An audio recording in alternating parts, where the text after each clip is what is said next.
Assalamualaikum warahmatullahi wabarakatuh. Alhamdulillah, alhamdulillahilladzi la yukhibu rajiyah wa la yaruddu da'iyah. Wassalatu wassalam ala Muhammadin Rasulillah wa ala alihi wa sahbihi wa man walah. Ashhadu an la ilaha illallah wahdahu la syarika lah wa ashhadu anna Muhammadan 'abduhu wa rasuluh alladzi la nabiyya ba'dah. Amma ba'du, sahabat muslim dan muslimah yang dimuliakan oleh Allah Subhanahu wa taala. Insyaallah taala pada pertemuan pagi hari ini kita akan membahas kembali kitab Al-Qawaid wal Usul Al-Jami'ah yang ditulis oleh Syekh Abdurrahman bin Nasir As-Sa'di. Yang insyaallah pada pertemuan pagi hari ini kita akan membacakan, membahas dan mengkaji bersama Al-Qa'idah Al-Khamisah Asyrah, kaidah yang ke-15. Ini memuat sebuah kaidah yang sangat penting, sahabat muslim dan muslimah yang dimuliakan oleh Allah Subhanahu wa taala. Kaidah ini singkat, bunyinya la darara wa la dirar. La darara wa la dirar.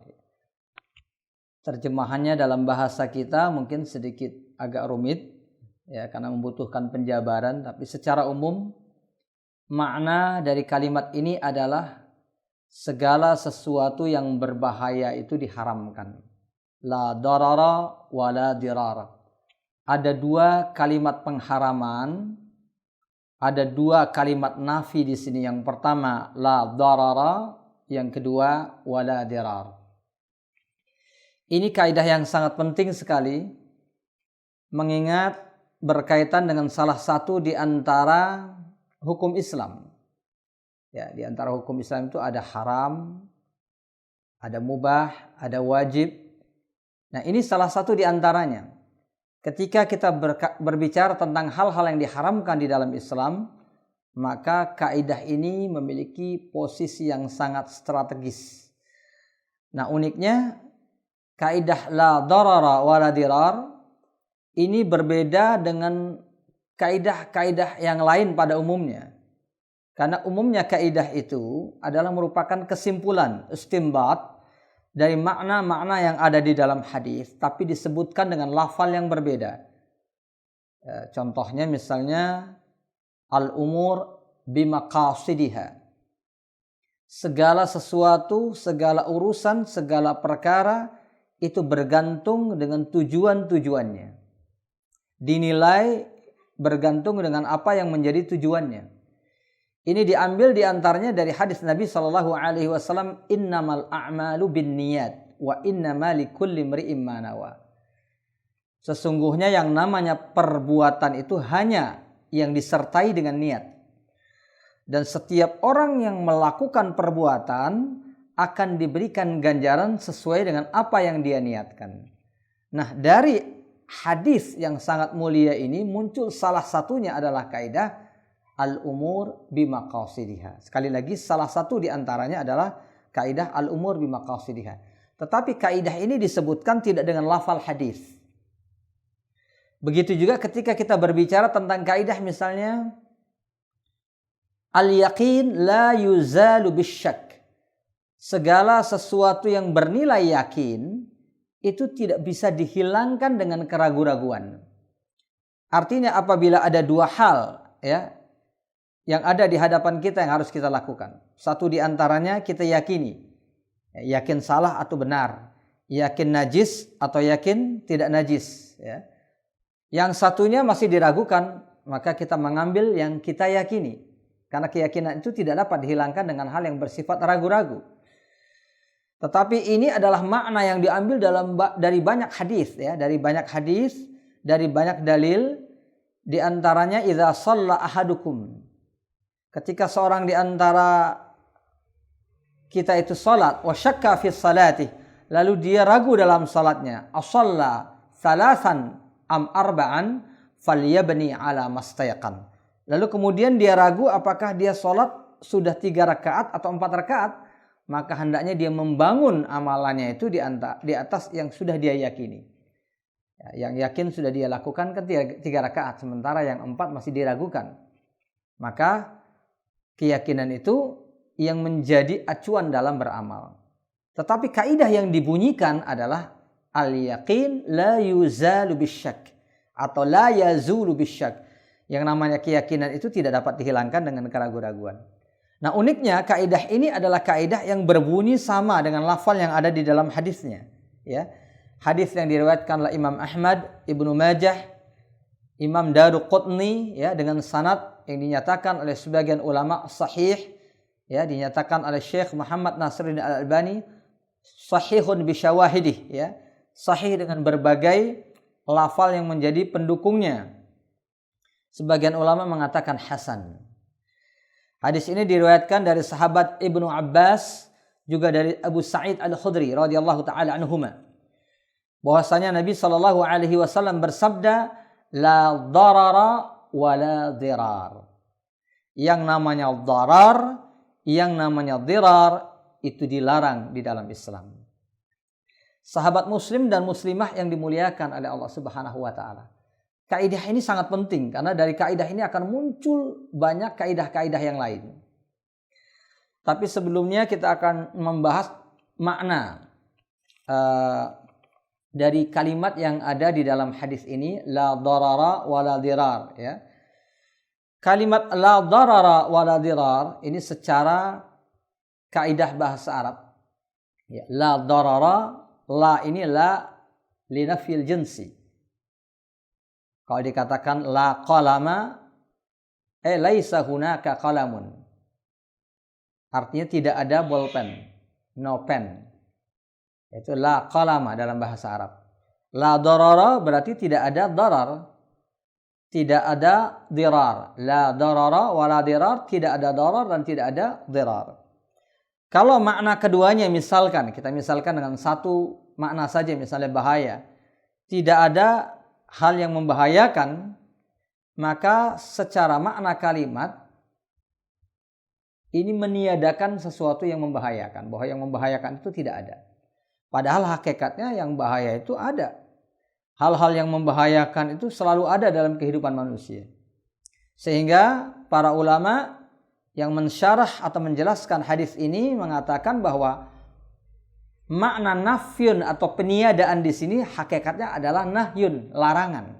Jadi la darara artinya dilarang kita melakukan hal yang berbahaya, dilarang kita melakukan hal yang membahayakan. Kira-kira maknanya secara ringkas demikian. Adapun makna dari kata darar dan dirar, ini dua-duanya diambil dari satu akar kata tentunya, ya, dari darra yadurru, yang artinya berbahaya atau membahayakan. La darara wa la dirar, sebagian di antara ulama mengatakan kata dirar di sini adalah taukid, merupakan penguat, ya, dari kata yang pertama. Jadi artinya sama. La darar artinya juga sama dengan la dirar. Ini untuk menguatkan bahwa segala sesuatu yang membahayakan itu dilarang di dalam Islam. Segala sesuatu yang membahayakan itu dilarang dalam Islam. Apapun bentuk bahaya dan sesuatu yang membahayakan tersebut, dari manapun datangnya. Tetapi umumnya ulama, jumhurul ulama mengatakan bahwa taukid di sini tidak benar, ya. Bahwasanya al-aslu fil jumlah at-ta'sis la ta'kid. Jadi asal dari setiap kalimat dalam bahasa Arab itu taksis, bukan takkid. Tidak ada nilai taukidnya, kecuali ketika itu memang betul-betul diperlukan dalam kalimat tersebut. Ketika tidak diperlukan, maka tidak digunakan kata taukid. Jadi intinya ini adalah larangan untuk segala sesuatu yang membahayakan.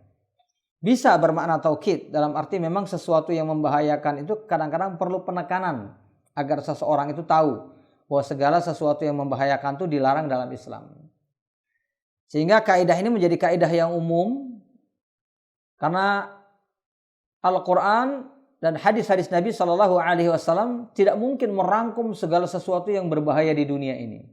Karena hal-hal yang membahayakan itu tumbuh berkembang sesuai dengan peradaban manusia. Baik itu yang berasal dari benda-benda yang digunakan oleh manusia, pribadi-pribadi yang hidup di dalamnya, lingkungan, suasana, kondisi, dan lain sebagainya. Sehingga tidak mungkin masing-masing di antara hal yang berbahaya itu disebutkan satu persatu, diharamkan dalam satu teks, itu tidak mungkin. Makanya ada kaidah la darara wa la dirar, ya. Kaidah yang harus dipahami bahwa segala sesuatu yang berbahaya itu diharamkan. Sesuatu yang tidak sampai kompleksitasnya seperti bahaya saja, misalnya iskar, memabukkan, itu saja tidak disebutkan satu persatu benda dan wujudnya, ya. Makanya setiap muskir, segala sesuatu yang memabukkan itu adalah khamar, dan setiap khamar itu adalah haram. Dan ternyata kita sekarang membuktikan bahwa segala sesuatu yang memabukkan itu ternyata muncul dalam bentuk yang berbeda-beda. Ada yang berbentuk cairan, ada yang berbentuk bubuk, bahkan mungkin melalui perkembangan teknologi akan muncul bentuk-bentuk baru. Ya, benda padat, mainan, macam-macam lah, ya.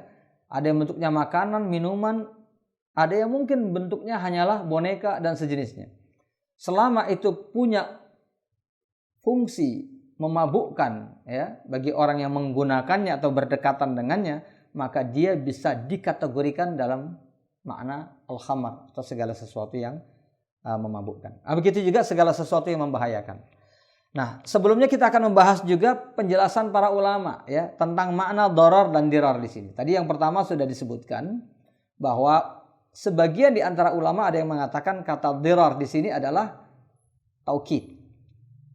Sebagian di antara ulama mengatakan kata darar di sini adalah ismun dan dirar di sini adalah fi'lun.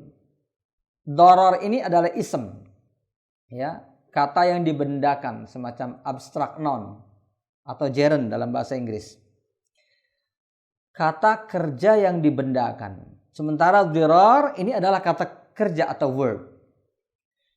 Artinya bahwa segala sesuatu yang bermuatan bahaya, ya, dia bukan sebuah pekerjaan, tapi segala sesuatu yang bermuatan bahaya, maka itu dilarang, ya. Ketika dia dipegang, ya, ketika dia dilempar, ketika dia diminum, ya, bahaya itu muncul mungkin bisa melalui salah satu di antara tindakan tersebut. Mungkin diminum nggak apa-apa, dihisap bahaya, ya. Nah, dihisap nggak apa-apa, dipegang bahaya, dan seterusnya. Ya, segala sesuatu yang bermuatan bahaya dengan diperlakukan secara normal dan wajar, maka dia dilarang di dalam Islam. Nanti akan kita jelaskan penjelasannya, ikhwaskan fiddin yang dimuliakan oleh Allah Subhanahu wa taala. Bentuk keharamannya itu bisa berbeda-beda, bisa spesifik, bisa umum, ya. Bisa spesifik dengan perbuatan yang membuat dia membahayakan, bisa juga bersifat umum kalau seandainya seseorang sulit untuk dijaga, menghindari dari bahaya tersebut. Nah, ini oleh sebab itu di dalam hadis ini itu pertama disebutkan dalam kalimat la darar, ya, segala sesuatu yang bermuatan bahaya itu dilarang. La dirar ini segala bentuk perbuatan yang membahayakan. Biarpun sesuatu itu tidak mengandung muatan bahaya, tapi ketika seseorang menggunakannya lalu membahayakan dirinya dan orang lain, maka pada saat itu menjadi haram. Contohnya, misalnya ada makanan, ya, makanan yang mengandung gula, baik itu sukrosa, ya, fruktosa atau apapun jenis gula tersebut, itu bermanfaat bagi tubuh manusia. Dan makanan itu hukumnya adalah halal. Kita boleh mengkonsumsi gula, kita boleh makan nasi, kita boleh makan segala sesuatu yang mengandung gula, apapun jenisnya. Tetapi suatu masa bisa saja seseorang mengalami penyakit sehingga dia tidak boleh mengkonsumsi gula dalam jumlah tertentu. Bahkan bisa jadi tidak boleh mengkonsumsi gula sama sekali. Maka pada saat itu sesuatu ini menjadi hal yang membahayakan bagi orang tersebut. Statusnya bisa syubhat, bisa makruh, bahkan bisa haram. Jadi sesuatunya tidak mengandung bahaya pada hakikatnya. Tetapi pada kondisi tertentu atau bagi orang tertentu, karena dia memiliki kondisi tertentu, sesuatu itu menjadi membahayakan. Ikhwaskan fiddin yang dimuliakan oleh Allah Subhanahu wa taala. Dan ini enggak berlaku hanya untuk makanan dan minuman, segala sesuatu. Ketika seseorang itu akan melakukan perbuatan haram, ya, diprediksi ya secara berat bahwa dia akan melakukan keharaman seandainya dia menggunakan benda tersebut, maka benda tersebut bisa diharamkan bagi orang tadi. Ini untuk makna menurut tafsiran sebagian di antara ulama bahwa darar artinya adalah ism ya, nama, sementara dirar adalah perbuatan. Sebagian ulama mengatakan la darara ya. Darara di sini adalah segala bentuk bahaya. Kullu dararin fihi naf'un bil idafati ila darari. Segala sesuatu yang berbahaya, nilai bahayanya dominan, ya, jelas bahayanya, pasti bahayanya atau dominan bahayanya, tapi masih mengandung nilai manfaat. Atau misalnya hal itu bermanfaat bagi orang yang melakukannya, tapi berbahaya bagi orang lain. Ya. Saya ulangi lagi di sini ya. Sesuatu itu mengandung nilai bahaya dan manfaat, tapi bahayanya jauh lebih besar, lebih banyak. Tapi manfaatnya ada. Atau memang betul-betul bermanfaat buat kita, tapi berbahaya buat orang lain. Contohnya apa? Contoh hal-hal yang mengandung manfaat, tapi bahayanya juga banyak. Misalnya ketika Islam mengharamkan khamar dan maisir atau perjudian. Yas'alunaka 'anil khamri wal maisir qul fihima ismun kabirun wa manafi'u lin-nas wa ismuhuma akbaru min naf'ihima. Ketika mereka bertanya tentang khamar, minuman keras, segala sesuatu yang memabukkan dan judi, katakanlah bahwa kedua hal ini mengandung dosa dan mengandung banyak manfaat, tapi dosanya lebih besar dari manfaatnya. Nah, di sini Al-Quran menegaskan bahwa manfaat yang ada di dalamnya banyak, tapi dosanya lebih besar. Jadi Al-Quran memang tidak langsung menyebutkan bahaya, tapi dosa. Ini dijelaskan oleh para ulama ya, mujarradul iskar semata-mata khamar itu memabukkan, itu sudah merupakan dosa yang lebih besar dari segala manfaat yang ada di dalam. Tapi Islam menegaskan ada manfaat. Yang namanya minuman keras, apalagi dalam bentuk wine dan sejenisnya ya, itu karena dibuat dari buah-buahan yang difermentasi ya, mengandung banyak nilai manfaat, nutrisinya di dalam full, bahkan terfermentasi ya. Nutrisi yang difermentasi itu mengalami peningkatan kadar antioksidan, jadi bisa digunakan untuk menyehatkan tubuh, bisa digunakan untuk mengobati sebagian di antara penyakit. Kalau ada orang mengatakan bahwa saya minum minuman keras, misalnya mengkonsumsi minuman keras, saya mendapatkan manfaat darinya, itu bisa saja. Karena memang secara kenyataan Al-Quran sudah menegaskan di dalamnya banyak sekali manfaat. Manafi' itu jamak dari manfaat, jadi bukan satu, manafi'. Ya. Ada orang yang kaya raya gara-gara membuka rumah judi, bisa nggak? Bisa. Ya. Karena bandar-bandar judi kebanyakan juga kaya raya. Jadi kalau manfaat secara bisnis ada nggak? Ada. Jadi bisnis judi itu potensial nggak? Sangat potensial sekali. Tetapi persoalannya ismuhuma, dosa yang terkandung dalam kedua perbuatan ini lebih besar. Nah, dosa ini pun sudah pasti akan mengandung banyak mudarat. Meskipun Al-Quran di sini tidak menyebutkan bentuk-bentuk bahaya tersebut, tapi bahayanya pasti sangat banyak sekali. Ya, dan para ulama menjelaskan itu dalam hikmah-hikmah diharamkannya khamar misalnya. Ya. Kita tidak membahas di sini, tapi sebagai contoh saja bahwasanya artinya segala sesuatu yang diharamkan kadang-kadang mengandung manfaat. Bahkan kadang-kadang bukan sedikit, banyak manfaatnya. Tetapi bahaya atau mudaratnya itu jauh lebih banyak daripada manfaatnya. Itu disebut dengan darar. Sementara dirar itu yang murni berbahaya. Perbuatan yang murni berbahaya, membunuh orang, menyakiti dan lain sebagainya, itu murni bahaya. Maka darar adalah perbuatan yang berbahaya tapi mengandung manfaat, sementara dirar adalah perbuatan bahaya yang murni bahaya. Atau sebagian ulama menjelaskan arti mengandung manfaat di sini manfaat buat kita. Ada hal-hal yang bermanfaat buat kita tapi berbahaya buat orang lain. Ya, kita misalnya menghafal Quran dengan bersuara di samping orang yang sedang tidur. Ya, manfaat buat kita ya. Kita mau ngelang hafalan pasti bermanfaat, ha? Tapi berbahaya karena orang ini sedang mau istirahat.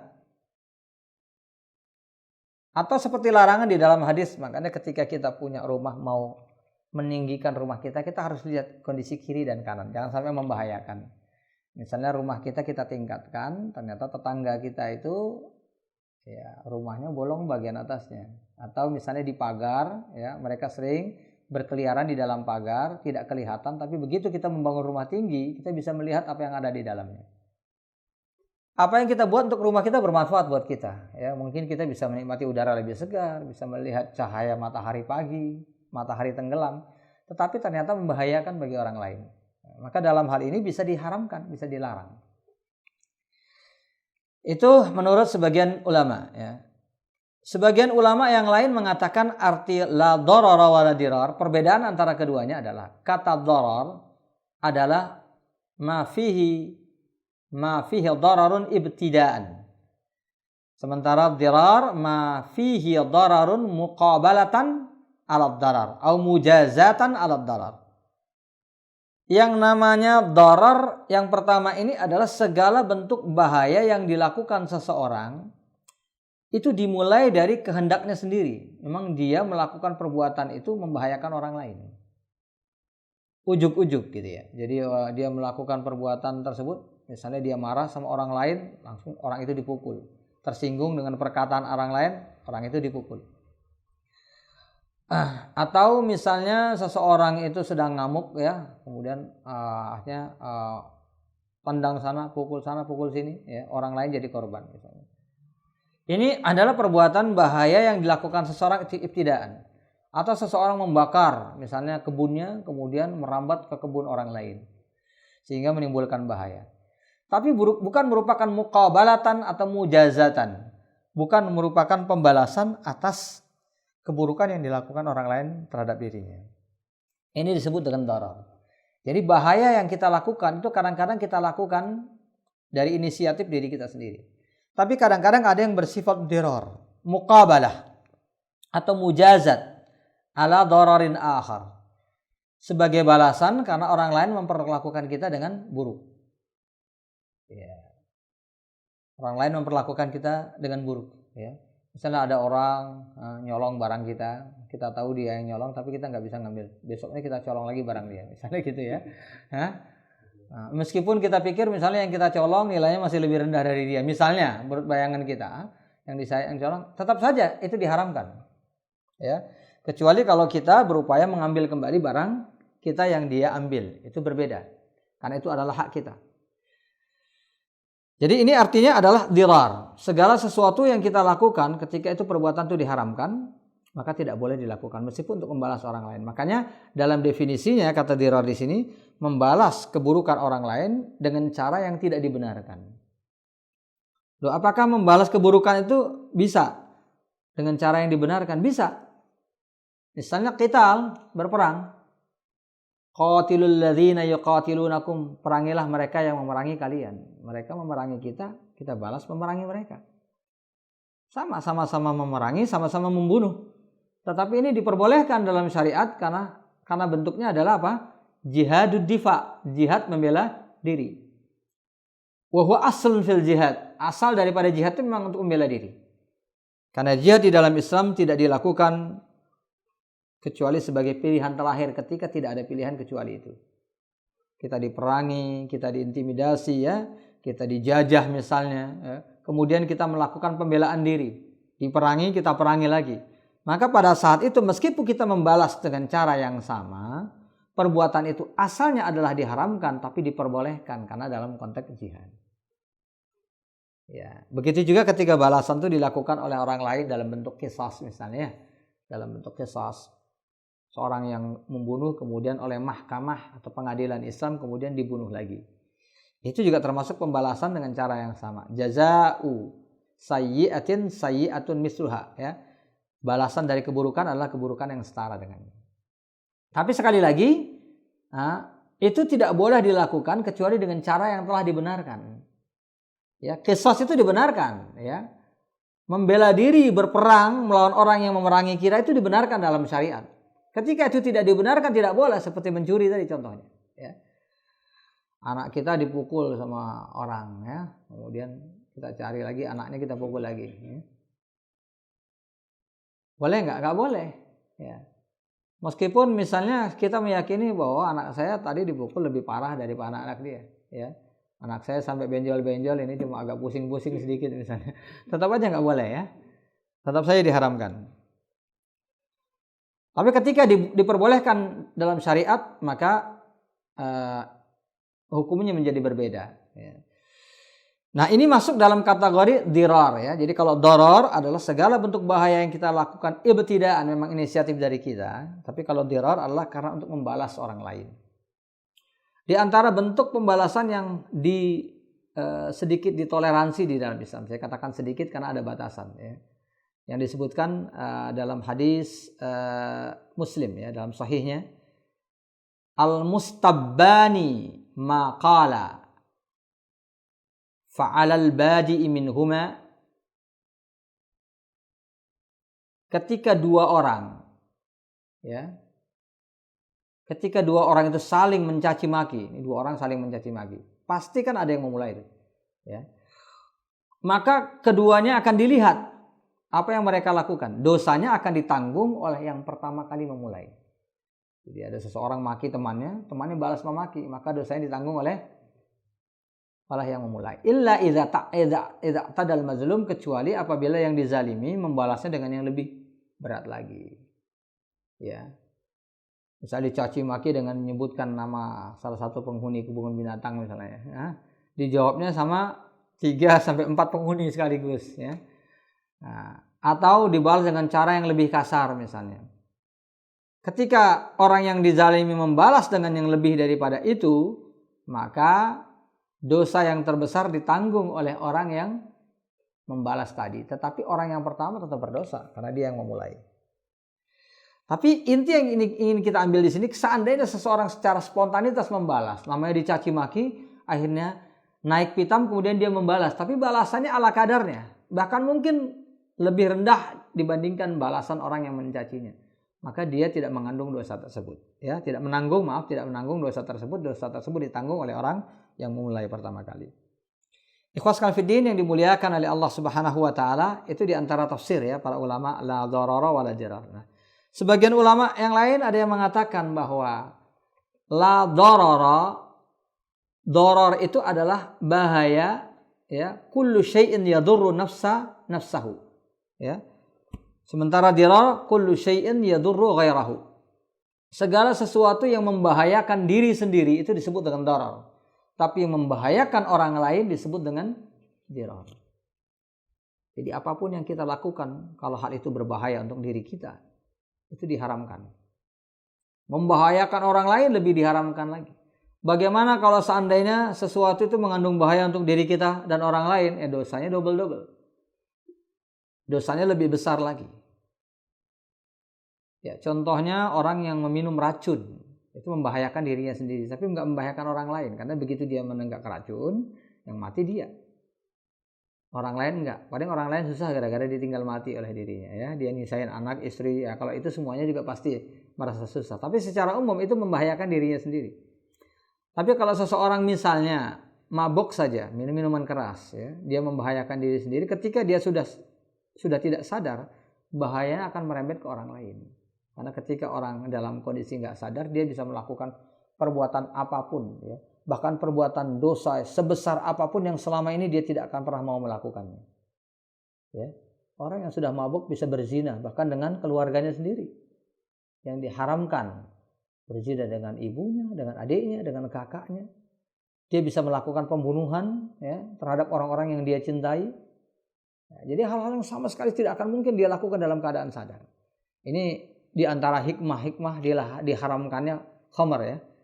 Karena seorang yang sedang mabuk itu bisa melakukan hal apapun, bahkan yang paling bejat yang selama ini dia benci. Nah, maka pada saat itu dia melakukan doror dan diror sekaligus, ya. Membahayakan dirinya sendiri dan membahayakan orang lain. Ya, begitu juga orang yang merokok. Ya, orang yang merokok itu jelas membahayakan dirinya sendiri dan bahayanya banyak. Bisa menimbulkan banyak macam penyakit. Tetapi ada yang disebut dengan at-tadkhin as-salbi, ya, perokok pasif. Di mana ketika kita merokok, maka asap rokok kita bisa membahayakan orang-orang yang ada di sekitarnya. Hatta janin, sampai janin yang ada dalam perut seorang ibu. Sehingga semata-mata bahaya ini saja yang menjadi bahaya dari rokok, ya. Itu sudah cukup untuk mengategorikan perbuatan ini sebagai perbuatan haram. Berbahaya buat diri sendiri saja haram, apalagi membahayakan orang lain. La darara wa la dirar. Nah, sebagian ulama ada yang menjelaskan bahwa kata darar, la darara, segala yang darar itu dilarang. Segala yang dirar itu dilarang. Ada yang mengatakan bahwa darar itu fi syar'i, nafyu ad-darari fi syar'i. Di dalam syariat. Jadi lafal la darara di sini menafikan bahwa segala sesuatu yang ada di dalam syariat itu tidak ada yang berbahaya. Pelaksanaan syariat Allah itu tidak ada yang membahayakan. Kalaupun dianggap berbahaya, itu bagi orang yang belum mengerti. La darara wa la dirar. Sementara dirar adalah bahaya yang dilakukan seseorang dalam muamalah, dalam hubungan pergaulannya dengan sesama makhluk. Ya, seseorang yang membahayakan temannya, membahayakan binatang, membahayakan tumbuhan, ya, membahayakan alam sekitarnya, itu dirar. Sementara darar adalah penafian bahwa karakter daripada Islam itu adalah syariat yang tidak akan memberikan bahaya bagi orang yang melakukannya. Bagi orang yang menegakkannya, bagi orang yang menerapkan syariat Islam itu di dalam kehidupan. Sekali lagi, ini adalah karakter dasar. Adapun ketika seseorang memandang bahwa Islam itu memberikan mudarat dengan syariatnya, itu semata-mata adalah karena pemahamannya yang picik, ya. Karena ketidakpahaman dia terhadap syariat Islam itu sendiri. Karena dia tidak memiliki fikih, ya, pemahaman yang benar terhadap Islam. Sama dengan dulu orang bertanya tentang qisas, ya. Di zaman Nabi ada orang bertanya tentang qisas. Kenapa sih orang yang dibunuh? Kemudian dalam Islam orang yang membunuh itu dibalas dengan dibunuh juga. Itu yang disebut dengan qisas.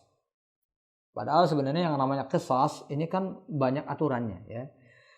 Banyak aturan, tidak sembarangan seseorang yang membunuh kemudian dibunuh. Itu diperhatikan dulu, ya, sebab dia membunuh itu apa. Kalau sebabnya itu ternyata dibenarkan syariat, tidak.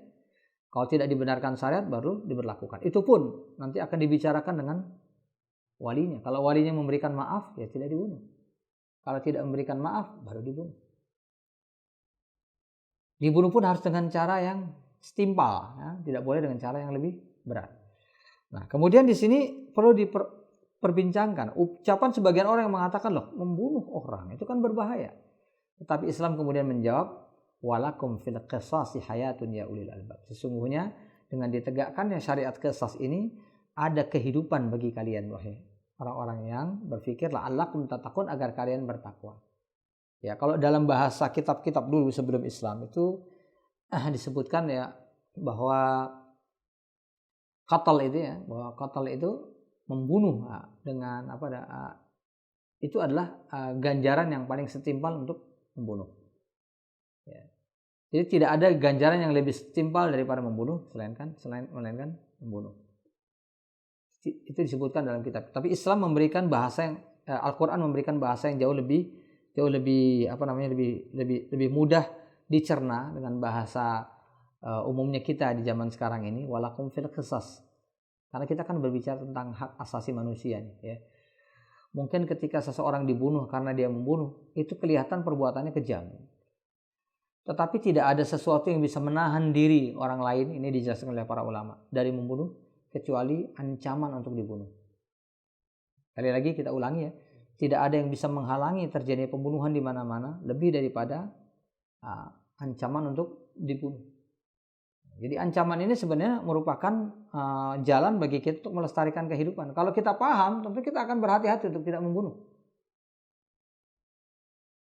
Kita mau membunuh seseorang misalnya karena dia menyakiti kita, memukul kita, menzalimi keluarga kita. Begitu kita mau membunuh, kita berpikir, kalau saya bunuh dia, saya akan dibunuh lagi. Sama saja, nggak ada gunanya. Nah, ini akan menghalangi seseorang. Kalaupun akan terjadi, tentunya akan bisa diminimalisir. Dibandingkan dengan seseorang misalnya ketika membunuh dia hanya dibunuh penjara 2 tahun saja misalnya. 2 tahun dalam penjara malah nanti belajar membunuh lagi. Ya, ketemu orang-orang ahli membunuh yang lebih jago, nah keluar dia balas dendam, ya. Beruntung kalau dia bertaubat, kalau enggak dia akan menjadi yang lebih berat lagi. Ikhwas fillah yang dimuliakan oleh Allah Subhanahu wa taala. Jadi demikian juga syariat Islam yang lain, ya. Ada banyak dalam syariat Islam yang kalau orang nggak paham itu memberatkan. Kenapa wanita harus berhijab, ini dan itu, ya. Ini sering dipertanyakan. Padahal syariat Islam itu memberikan kebaikan. Makanya para ulama sering membahas apa yang disebut dengan al-hikam. Ya, hikmah-hikmah dari perbuatan. Kenapa itu disebutkan? Karena sering muncul pertanyaan dari setan, bahkan terhadap orang-orang yang beriman sendiri. Ya, kenapa sih Islam menganjurkan begini? Kenapa Islam menganjurkan begitu? Bagi kita yang beriman, kuat dengan iman kita nggak akan melakukan pertanyaan seperti itu. Nah, sami'na wa ata'na. Kita dengar syariat Allah, kita taati. Tapi bagi orang yang lemah iman atau tergoda oleh bujukan syahwat, itu akan muncul. Nah, oleh sebab itu para ulama menjelaskan hikmah-hikmah tersebut agar minimal kita menjaga diri, membatasi diri kita agar tidak sampai muncul pertanyaan-pertanyaan tersebut di masa di mana keimanan kita itu sedang mengalami cobaan.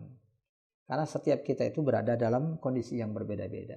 Suatu saat iman kita sedang tinggi, suatu saat sedang merendah, ya. Sedang tawaduk imam, ya. Iman tawaduk tapi iman, ya. Nggak bagus kalau tawaduk dalam imannya, ya. Ketika imam sedang merendah, ya, pada saat itulah biasanya muncul godaan-godaan setan di mana kita seperti terdorong untuk mempertanyakan hal-hal tidak layak untuk dipertanyakan dalam syariat Islam misalnya. Tapi ditegaskan bahwasanya syariat Islam itu tidak mengandung sedikit pun bahaya, ya. Setiap syariat itu pasti memberikan kebaikan baik bagi kita. Wala dirar ini merupakan pengharaman bagi kita untuk melakukan bahaya dalam hubungan muamalah atau pergaulan. Ikhwas fillah yang dimuliakan oleh Allah, dan masih ada lagi sebenarnya beberapa penjelasan para ulama, tapi kita tidak sebutkan di sini. Pertanyaannya mana di antara penjelasan itu yang paling benar? Jadi umumnya ulama di antara Syekh Muhammad Shalih Al-Utsaimin, ya, guru kami rahimahullahu taala, beliau mengatakan bahwasanya seluruh makna tersebut adalah benar, ya, tidak bertentangan satu dengan yang lain, tetapi memang para ulama memberikan sudut pandang yang berbeda-beda. Seolah-olah kata beliau para ulama ini sedang memberikan contoh saja dari bentuk doror dan dirar. Bahwasanya yang namanya bahaya itu macam-macam gitu. Ada yang bentuknya pasif, ada yang aktif, ya. Ada yang dilakukan tiba-tiba, ada yang karena untuk membalas orang lain gitu, ya. Ada yang sifatnya ringan, ada yang berat, ya. Yang namanya bahaya itu banyak sekali, ya. Bentuknya banyak sekali dan semua itu diharamkan di dalam Islam. Oleh sebab itu dari kaidah ini muncul banyak kaidah-kaidah lain, ya. Dari kaidah yang satu ini la darara wala dirar itu muncul kaidah-kaidah yang lain. Misalnya ad-daruratu tubihul mahzurat. Segala yang bersifat darurat itu bisa memperbolehkan, ya, mengubah hukum yang tidak boleh menjadi boleh, ya, itu yang namanya darurat. Yang namanya darurat itu dijelaskan oleh para ulama, diantaranya oleh Ibnu Hajar Al-Asqalani, ma illam yatanawalhul mar'u halaka bihi au ausyaka ayyahlak. Sesuatu yang apabila tidak dilakukan seseorang, maka seseorang itu bisa mati atau minimal mendekati kematian, itu darurat. Makanya makan babi pun diperbolehkan ketika kita sudah mengalami makhmasah, itu rasa lapar yang membahayakan jiwa kita, bukan sekedar lapar. Kelaparan yang membahayakan jiwa, dimana kalau kita nggak makan kita bisa mati, atau minimal kita akan mendekati kematian. Maka pada saat itu diperbolehkan kita menyantap daging babi tersebut sampai dengan batasan kita sudah merasa aman. Nah, bukan sampai kita puas, ya, sampai kekenyangan, ya. Enggak, ya. Apalagi disimpan untuk besok, jangan, ya. Dibuat dendeng misalnya kan, dikeringin nanti kalau lapar makan lagi, enggak boleh, ya. Tapi dibatasi. Nah, dari sini juga muncul kaidah-kaidah ad-daruratu tuqaddaru biqadriha, yang namanya darurat itu dibatasin, ya. Meskipun diperbolehkan tapi ada batas-batasnya. Al-hajatu tanzilu manzilatad darurah. Bahkan ada yang lebih rendah daripada darurat. Ada perbuatan yang tidak darurat tapi mau nggak mau terpaksa dihalalkan, diperbolehkan. Yang disebutkan di dalam hadis misalnya najis-najis yang terbawa oleh debu ketika kita berjalan. 100% kita selamat dari kenajisan, apalagi yang hidup di masa Nabi ketika orang masih berjalan di atas tanah yang berdebu. Di masa itu nyaris mustahil orang bisa selamat 100% kalau itu yang dimaksudkan adalah kenajisan secara mutlak. Kalau diukur dengan ukuran sel misalnya, nah dengan ukuran kecil, ya, partikel-partikel kenajisan itu niscaya saja itu nempel di badan kita, di pakaian kita. Tapi kalau itu diukur, syariat nggak akan bisa berjalan. Makanya Islam memberikan kelonggaran. Itu tidak termasuk yang dihitung, ya, tidak termasuk yang dilarang. Begitu juga ketika seseorang misalnya berjual beli, kan kita dilarang menjual beli atau menjual sesuatu yang mengandung aib gitu ya. Mengandung aib. Tapi aib di sini harus dijelaskan aib yang seperti apa. Makanya para ulama memberikan batasan. Karena kalau itu secara mutlak, maka aib itu banyak terkandung dalam setiap, bahkan bukan banyak, sudah pasti terkandung dalam setiap yang kita jual. Sesempurna apapun barang yang kita jual itu pasti ada cacatnya, pasti ada nilai kurangnya, ada minusnya.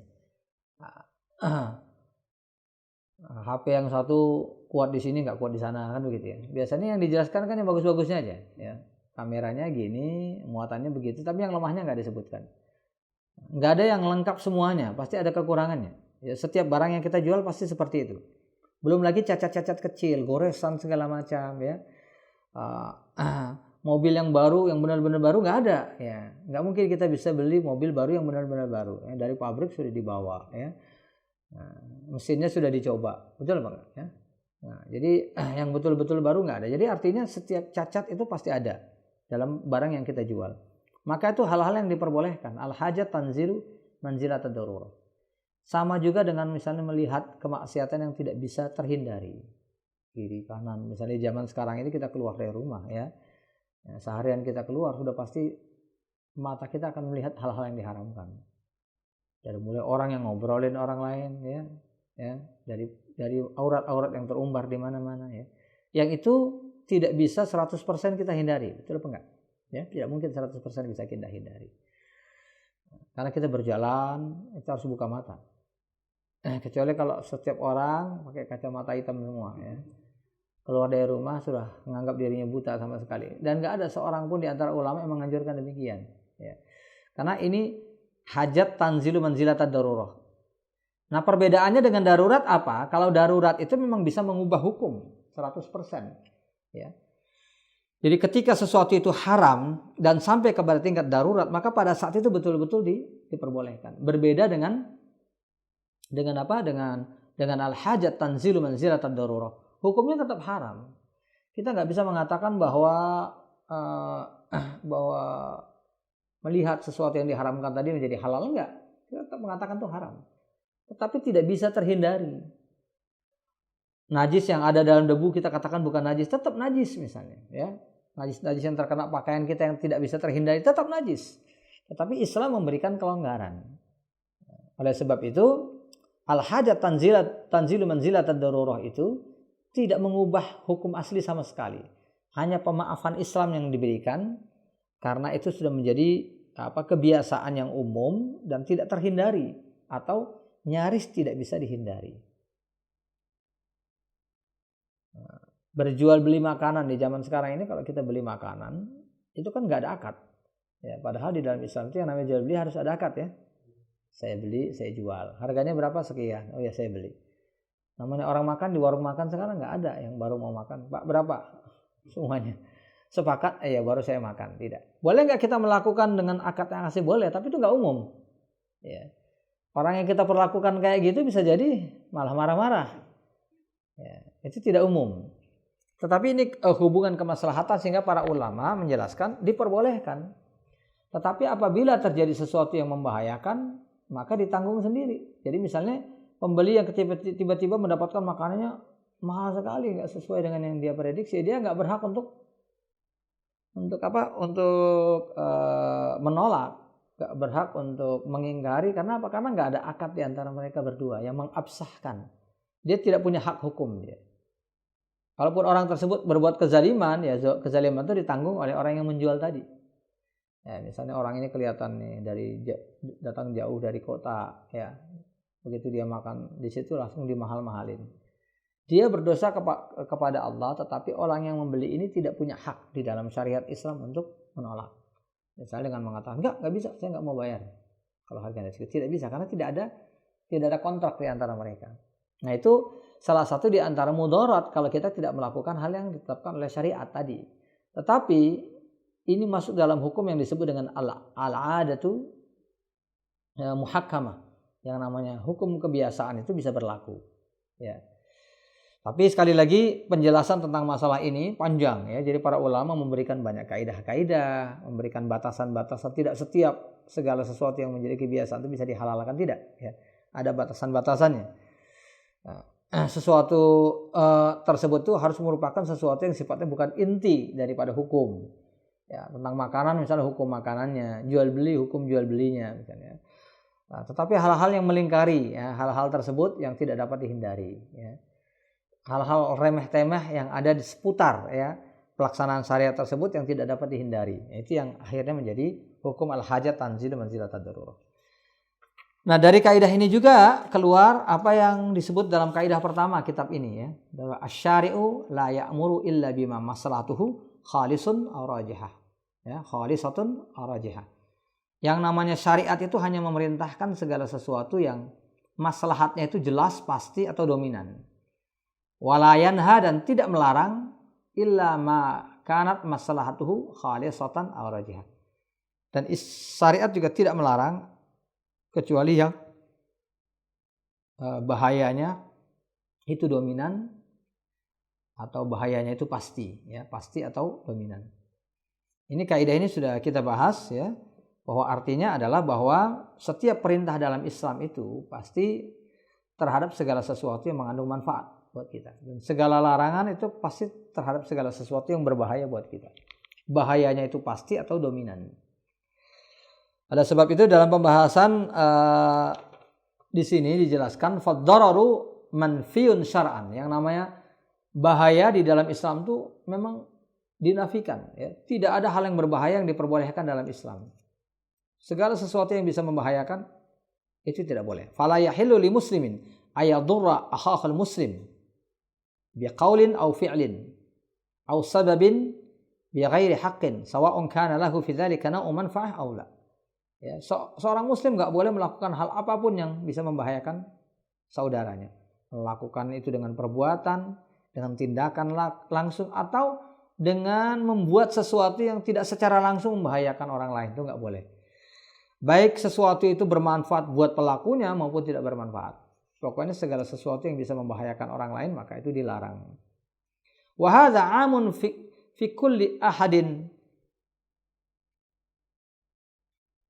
wa akhass minhu a'zam jarman wa akhass minhu a'zam jurman idraru man yajibu 'alal insan silatuhu wal ihsan ilaihi kal qarib wal jar was sahib wa nahwihim. Kemudian perbuatan haram ini berlaku untuk semua orang. Setiap kita melakukan hal yang membahayakan orang lain itu diharamkan dalam Islam. Bahkan kepada non-muslim sekalipun. Innallaha katabal ihsan fi kulli syai'. Allah mewajibkan yang namanya ihsan, berbuat baik itu pada segala sesuatu. Ya. Makanya para ulama mengatakan ya, hatta fima yuhraqu damu. Ya.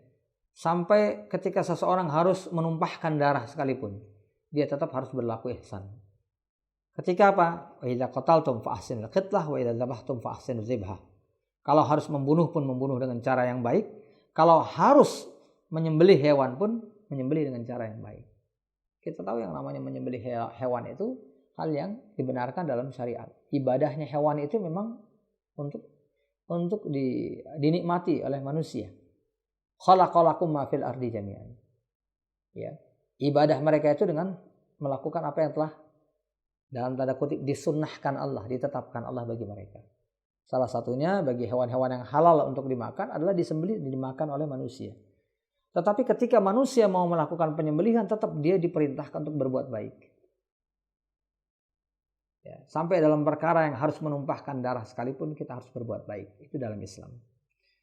Nah, maka ketika perbuatan bahaya itu dilakukan kepada orang yang malah harus kita lindungi, ya, maka perbuatan haramnya itu menjadi lebih berat, lebih besar dosanya. Misalnya berbuat jelek, berbuat hal yang membahayakan kepada orang tua kita. Wa'budullah wa la tusyriku bi syai'a wa bil walidaini ihsana. Ya.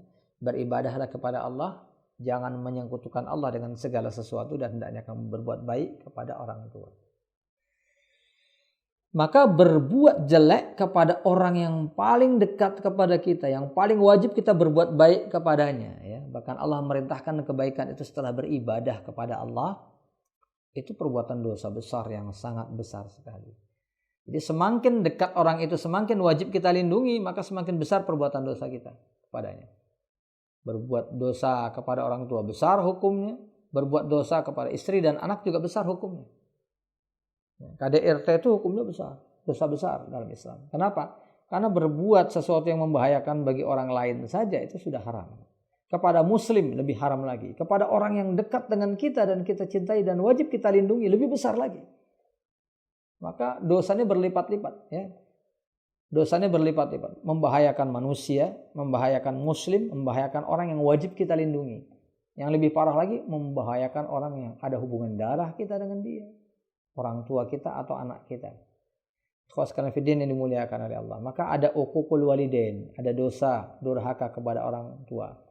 Tapi juga ada hukum berbuat jelek, ya, dosa berbuat jelek kepada anak.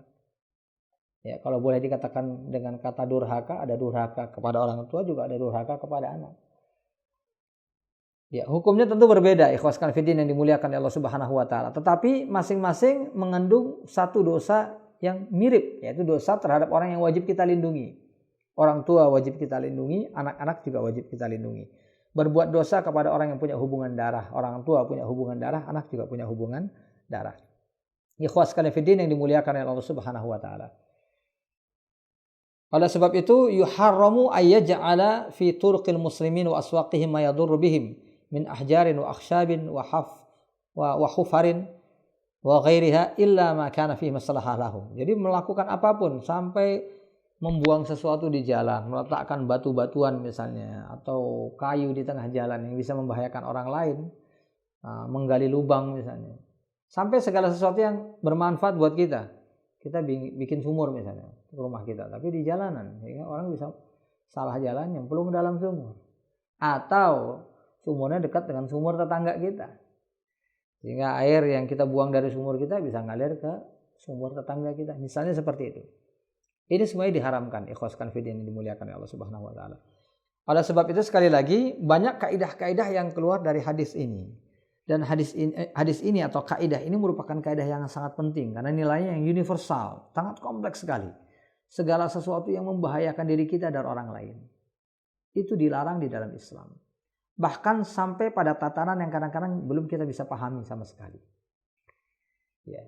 Sama dengan apa tuh waba'ut ta'un ya. Ta'un itu sampai sekarang enggak ada ulama yang betul-betul bisa paham betul tentang hakikat ta'un itu seperti apa. Karena kullu ta'un waba wa laysa kullu waba ta'un. Setiap wabak ya, setiap pandemi itu adalah setiap ta'un itu adalah pandemi, tapi tidak setiap pandemi itu adalah ta'un. Ya, jadi ta'un itu adalah sesuatu yang sangat khusus sampai disebutkan di dalam hadis. Ada yang mengatakan min ta'nil jin, ada campur tangan jin dalam ta'un, nyebarnya ta'un tersebut.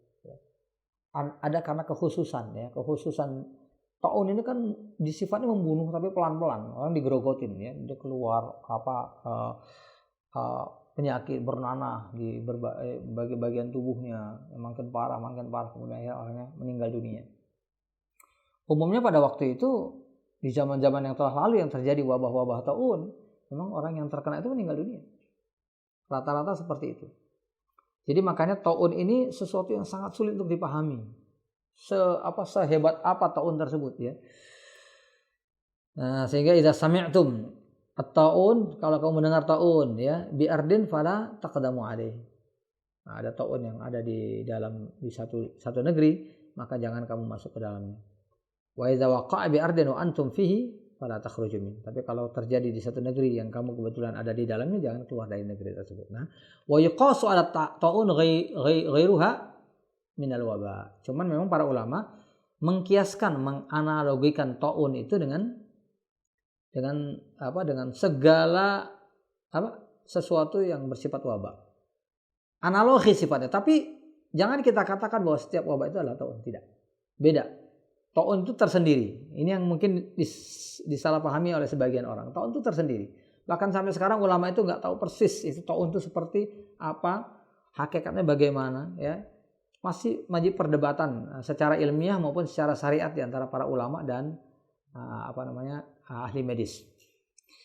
Apa itu pes, apa itu kolera, itu juga masih diperdebatkan di antara para ulama. Nah, tapi yang jelas taun itu bukan wabak, tapi para ulama memang mengiaskan sebagian di antara hukum taun dengan wabak yang lain. Seperti misalnya terjadi wabak di satu tempat, kita jangan datang. Tapi kalau kita di dalam, kita jangan keluar. Nah, oleh sebab itu dalam hadis Muslim ya, diriwayatkan sebuah hadis yang luar biasa sekali ya. At-taun syahadatun likulli muslim ya. Jadi yang namanya taun itu bahkan dikatakan sebagai syahid bagi setiap muslim yang meninggal karenanya. Jadi ada muslim dan muslimah itu meninggal dunia karena taun, maka dia meninggal dalam keadaan syahid. Banyak hadis-hadis lain yang menjelaskan tentang taun ya, sampai kita bertahan di dalam rumah tidak keluar saja. Ya, kita meninggal atau tidak meninggal kita mendapat pahala berjihad ya, pahala syahid. Meninggal tidak meninggal karena taun tadi kita mendapat pahala syahid. Apakah ini bisa dikiaskan dengan wabak yang lain? Bisa, tapi kiasnya kias adana, kias lebih rendah. Ya, nggak bisa kita samakan 100% dengan taun. Tapi yang menjadi permasalahan di sini adalah tentang doror ya. La doror wala diror. Ketika Islam mengharamkan segala sesuatu yang berbahaya, maka Islam mencanangkan sebuah ajaran ya yang bisa membatasi tersebarnya bahaya kepada orang lain. Makanya ketika orang berada dalam satu negeri ya yang ada wabak taun, dia tidak boleh keluar karena tidak bisa diketahui secara pasti. Ini satu hikmah yang luar biasa sekali ikhwah. Ya, satu hikmah yang luar biasa. Ya, mungkin pada masa itu tidak bisa dipahami sedemikian detail. Bagaimana seseorang yang ada di satu tempat dia nggak kena sakit, kok dia nggak boleh keluar? Ya ternyata banyak jenis wabak yang orang ketika terkena wabak tersebut, termasuk taun ini, yang dia nggak sadar bahwasanya dia sudah terkena. Baru ketika sudah parah ketahuan dia sudah terkena. Makanya dia tidak diperbolehkan keluar. Karena dikhawatirkan dia akan menyebabkan mudarat kepada orang lain, menyebarkan mudarat itu kepada orang lain. Tapi ketika seseorang itu berada di luar, jangan masuk. Karena seseorang tidak boleh membunuh dirinya sendiri. Wala taqtulu anfusakum, jangan kalian membunuh diri kalian sendiri. Man qatala nafsahu bisyai'in, hadis Bukhari Muslim. Ya, udziba bihi yaumal qiyamah. Orang yang membunuh dirinya dengan sesuatu, maka sesuatu itu menjadi alat siksanya di hari kiamat nanti. Ya, menjadi alat siksanya di hari kiamat nanti. Jadi orang bunuh diri dengan pisau, ya, pisaunya itu akan jadi alat siksa dia nanti. Dia dibunuh, dihidupkan lagi, dibunuh, dihidupkan lagi. Jadi alat siksa buat dirinya, apapun itu. Ini salah satu di antara dalil yang digunakan oleh para ulama, termasuk di antaranya untuk mengharamkan rokok. Karena sudah jelas ya, kata rokok itu membunuhmu, ya. Ini kalimat yang perokok dan non perokok itu sudah menerimanya, ya. Istilahnya sudah ijma ya. Ijma di kalangan ahli medis dan non medis, perokok dan non perokok. Jarang-jarang loh ada ijma kayak gini ya. Ijma itu biasanya di kalangan para ulama saja. Bahkan ada ijma yang ada di kalangan para sahabat saja. Ya, ulama sesudahnya itu ngikutin saja. Ya. Tapi itu di kalangan ulama. Kalau di kalangan selain ulama nggak ijma. Ya. Tapi kalau yang namanya rokok membunuhmu itu ijma'nya sudah di semua kalangan, ulama, tholabul ilmi, masyarakat awam, medis, non medis, perokok, non perokok semuanya sepakat. Sehingga ketika dikatakan man qatala nafsahu bisyai'in, ketika dia membunuh, meskipun membunuh itu kita tidak tahu kapan akan terjadi, prosesnya bagaimana. Bisa saja proses membunuh tapi seseorang ternyata tidak meninggal karena itu. Mungkin saja. Tetapi dia sebagai sesuatu yang bisa membunuh itu sudah jelas. Yang berproses membunuh seseorang itu sudah jelas. Maka ketika seseorang meninggal gara-gara rokok, maka itu akan dijadikan sebagai alat siksanya di akhirat nanti. Bagaimana bentuknya kita nggak tahu. Tapi hadis Nabi menyebutkan demikian. Ya, man qatala nafsahu bisyai'in udziba bihi yaumal qiyamah. Orang yang membunuh dirinya dengan sesuatu maka akan diazab dengan sesuatu tersebut di hari kiamat. Nah, maka dikatakan di sini di antara contohnya banyak di dalam Al-Qur'an ya. Di dalam Al-Qur'an itu banyak sekali contoh-contoh di dalam hadis-hadis Nabi di mana kita dilarang melakukan perbuatan yang membahayakan. Wala tudarruhunna litudayyiqu 'alaihin ya. Ketika seseorang itu bercerai dengan istrinya, itu dia berkewajiban untuk menempatkan istrinya di rumahnya atau di rumah ya yang berdekatan dengan rumahnya, misalnya di samping rumahnya. tetap bisa dipantau sampai berakhir masa iddah. Wala tudayyiquhunna, tapi kita tidak boleh mempersulit kondisinya. Mempersulit bagaimana? Ya, mempersulit kondisi wanita tersebut supaya dia akhirnya membayar ganti rugi dari pemeliharaan dia di situ misalnya, ya. Kamu saya taruh di sini ya selama masa iddah, saya per hari 50.000 misalnya. Ini biaya nginap, nanti biaya makan sekian. Ini nggak boleh ya, seperti itu tidak boleh ya. Wala tudarhunna litadayyaqu alaihinna. Dan mudayaqah di sini bahkan ada sebagian ahli tafsir yang unik mengatakan begini, ya, sampai diharamkan begini. Orang yang misalnya mencerai istri, tujuannya hanya untuk nyakitin aja. Dicerai itu kan, sampai masa iddah sudah tinggal 1-2 hari langsung dirujuk lagi. Tujuan dia itu bukan karena memang pada saat itu dia berubah pikiran, enggak, memang sudah dari awal direncanakan, ya. Memang supaya wanita ini merasa susah. Dicerai kemudian tinggal 1-2 hari kemudian dia rujuk kembali. Ini termasuk mudarat, ya, termasuk membahayakan pihak istri. Ya, jadi dalam konteks sudah bercerai sekalipun, seorang suami itu melakukan hal-hal yang bisa memberatkan pasangannya. Jangan dia menggunakan otoritas dia untuk membahayakan. Ya. Karena istri yang sedang dalam kondisi iddah, dia tinggal di rumah suami itu kan posisinya lemah. Itu. Artinya dia dizalimi, diapain, dimarah-marahin setiap hari, dibentak-bentak, ya. Tinggal emang di rumah, tinggal dikasih makan, tapi dibentak-bentak terus setiap hari. Ya, ini orang kan seperti hidup dalam penjara, ya. Mau keluar dilarang, ya. Mau pergi dari rumah suami itu dilarang secara syariat, mau tinggal di rumah suami tapi dizalimi. Nah, ini hal-hal yang perlu diperhatikan. Jadi Islam melarang, sama sekali melarang. Posisi yang sudah berpisah, orang bercerai itu kan biasanya ada sesuatu. Bahkan kadang-kadang dalam kondisi saling marah, saling murka, saling membenci. Tetapi tetap Islam melarang kita untuk membahayakan pasangan atau mantan pasangan kita tadi. Wala tumsikuhunna dirara li ta'tadu, ya. Begitu juga enggak boleh kita menahan-nahan istri untuk membahayakan diri mereka, tidak boleh, ya. Wala tudar walidatum biwaladiha wala mauludun lahu biwaladih, ya. Ketika seorang wanita ini menyusui anaknya, misalnya, kemudian bercerai dengan suaminya. Si suami itu enggak boleh misalnya merebut anak yang sedang disusui, sehingga dia enggak dapat hak penyusuan. Langsung diganti sama susu sapi, ya. Susu formula misalnya. Enggak apa-apa, yang penting padahal hak dia mendapatkan air susu ibu, itu tidak boleh. Nah, itu bisa membahayakan si anak. Menghilangkan sebagian di antara hak-hak anak. Atau justru kebalikan, ibunya. Kan ada orang yang bercerai saking marah sama suami, udah bawa anak kamu nih. Gitu ya. Saya ambil rumahnya aja, kamu ambil anaknya, ya. Si istri enaknya aja. Ini kan rumahnya kan waktu beli udah atas nama saya, ya. Padahal cuma atas nama aja, ya, belum dikasih, ya. Diambil, kamu ambil anaknya saja. Akhirnya anak ini dipelihara suami dan suami bingung bagaimana mau menyusukan anaknya. Akhirnya cari cara ini, cara itu, yang mendapat mudarat adalah anaknya. Jadi apapun itu, ya, wala yudaru katibu wala syahid, ya. Nah, dalam proses berhutang misalnya kan kita dianjurkan untuk nulis, ya, hutang kita. Nah, itu orang yang menjadi saksi atau penulis itu tidak boleh kena imbas, ya.